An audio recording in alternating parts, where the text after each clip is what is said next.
Halo semua, selamat datang kembali di channel kami. Hari ini kita akan membahas topik yang sangat kompleks dan krusial bagi masa depan Indonesia. Kita akan merangkai 3 puzzle besar, visi pertahanan Presiden Prabowo, program kesejahteraan rakyatnya, dan simpul masalah yang tak kunjung terurai di Papua. Bagaimana semua ini saling terkait? Mari kita bedah bersama. Semua berawal pada April 2019. Saat itu, Prabowo Subianto sebagai calon presiden berkumpul dengan para purnawirawan jenderal. Pesan utamanya jelas, pertahanan Indonesia lemah dan tertinggal. Narasi ini bukan sekadar retorika kampanye, ini adalah cetak biru dari apa yang akan ia lakukan saat berkuasa. Dan kini, kita melihat realisasinya. Sebagai Menteri Pertahanan dan sekarang Presiden, Prabowo secara konsisten menjalankan agendanya. Pembelian alutsista besar-besaran seperti jet tempur Rafale dan F-15EX adalah bukti nyata. Tujuannya adalah untuk meningkatkan efek gentar atau deterrence. Namun pertanyaan kritisnya adalah, apakah ancaman terbesar kita saat ini adalah invasi udara? Atau ada masalah lain yang lebih mendesak di dalam negeri? Disinilah muncul konsep inovatif yang disebut YONTP, singkatan dari Batalion Infanteri Terbang Perbatasan. Bayangkan satu batalion prajurit, sekitar 600 hingga 800 orang, yang bisa diterjunkan dalam hitungan jam ke titik-titik perbatasan paling terpencil di Indonesia, dari Papua hingga Kalimantan Utara. Dengan mobilitas udara menggunakan pesawat Hercules, mereka bisa merespons ancaman dengan cepat, menjaga kedaulatan di daerah yang sulit dijangkau infrastruktur darat. Secara teori, YONTP adalah solusi cerdas untuk tantangan geografis Indonesia yang luar biasa. Daripada membangun jalan dan pangkalan militer yang mahal di setiap jengkal perbatasan, kita terbang di atasnya. Ini adalah cerminan pemikiran strategis Prabowo yang menekankan mobilitas dan proyeksi kekuatan yang cepat. Namun, konsep ini sangat bergantung pada satu hal krusial, ketersediaan dan kesiapan armada pesawat angkut TNI AU. Tanpa pesawat yang cukup, konsep terbang ini hanya akan tinggal di atas kertas. Sekarang mari kita geser fokus kita ke Papua, sebuah wilayah yang menjadi titik temu semua kebijakan ini. Pemerintah secara konsisten menggunakan istilah kelompok kriminal bersenjata atau KKB untuk mendefinisikan kelompok bersenjata di sana. Penggunaan istilah kriminal ini bukan tanpa konsekuensi. Ini secara efektif mengaburkan akar masalah yang sebenarnya, yaitu isu sejarah, politik, dan rasa ketidakadilan yang sudah berlangsung puluhan tahun. Dengan melabeli mereka sebagai kriminal, respon yang paling logis adalah operasi militer dan penegakan hukum, bukan dialog politik. Pendekatan keamanan ini berjalan paralel dengan program kesejahteraan. Salah satunya adalah MBG atau Makanan Berbasis Gizi Lokal, dan produk turunannya PSN atau Pangan Siap Nutrisi. Ini adalah program yang sangat baik, bertujuan memerangi stunting dengan memanfaatkan bahan pangan lokal yang murah dan bergizi seperti ikan, telur, dan umbi-umbian. Program ini bahkan bisa bersinergi dengan proyek strategis nasional atau PSN infrastruktur.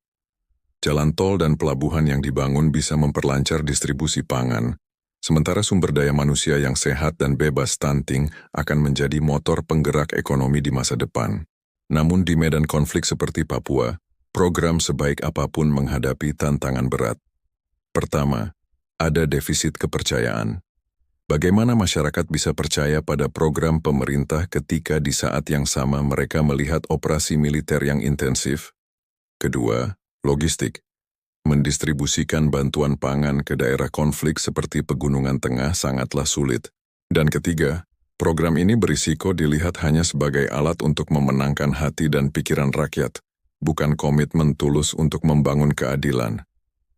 Di tengah kompleksitas ini, kita dihadapkan pada data kemanusiaan yang suram. Laporan dari berbagai lembaga, termasuk ASELED, menunjukkan peningkatan insiden kekerasan di Papua sejak 2019. Ratusan warga sipil dilaporkan menjadi korban, baik secara langsung maupun tidak langsung akibat konflik. Tragedi seperti di Kiwirok atau penyanderaan di Nduga menunjukkan betapa rentannya warga sipil. Kita juga mendengar insiden keracunan makanan atau minuman yang terjadi di tengah kemiskinan dan putusnya akses informasi akibat konflik. Penting untuk dicatat, Tidak ada data resmi yang menghubungkan insiden keracunan ini secara langsung dengan program MBG. Namun ini mencerminkan kegagalan sistem pengawasan dan distribusi di tengah situasi yang tidak stabil. Ketegangan ini mencapai puncaknya ketika seorang politikus nasional, Koni Bakri, melontarkan pernyataan yang membandingkan nasib Papua dengan Palestina. Pernyataan ini adalah cerminan dari kegagalan narasi pemerintah, baik di dalam maupun di luar negeri. Ini menunjukkan bahwa isu Papua tidak lagi menjadi konsensus nasional yang solid, dan pendekatan keamanan yang dominan selama ini mulai dipertanyakan bahkan oleh sebagian elit politik. Perbandingan dengan Palestina membuka ruang diskusi internasional tentang hak asasi manusia dan penentuan nasib sendiri, sesuatu yang selama ini berusaha dihindari oleh diplomasi Indonesia. Jadi, apa kesimpulan dari semua ini?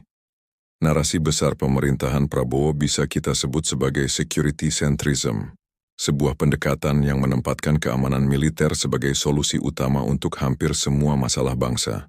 Kritik utamanya adalah, pendekatan ini hanya mengobati gejala, bukan penyakitnya.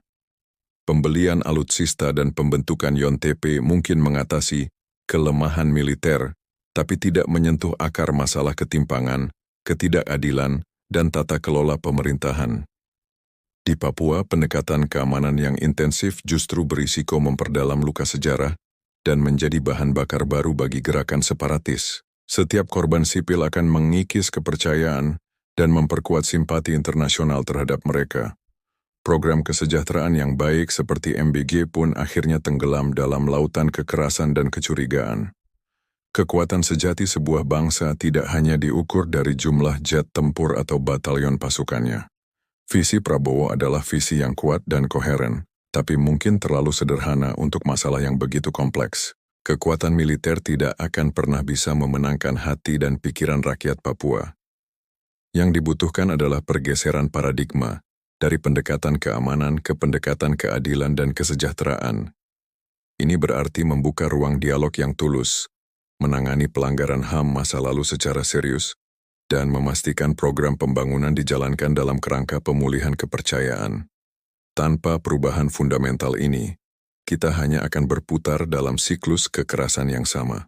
Pada akhirnya, hanya keadilan, kesejahteraan, dan pengakuan atas martabat manusialah yang bisa membawa perdamaian sejati di tanah Papua dan persatuan yang kokoh bagi Indonesia. Terima kasih sudah menonton. Apa pendapat kalian tentang hal ini? Tulis di kolom komentar di bawah. Jangan lupa untuk like, share, dan subscribe agar kita bisa terus berdiskusi tentang isu-isu penting lainnya. Sampai jumpa di video berikutnya.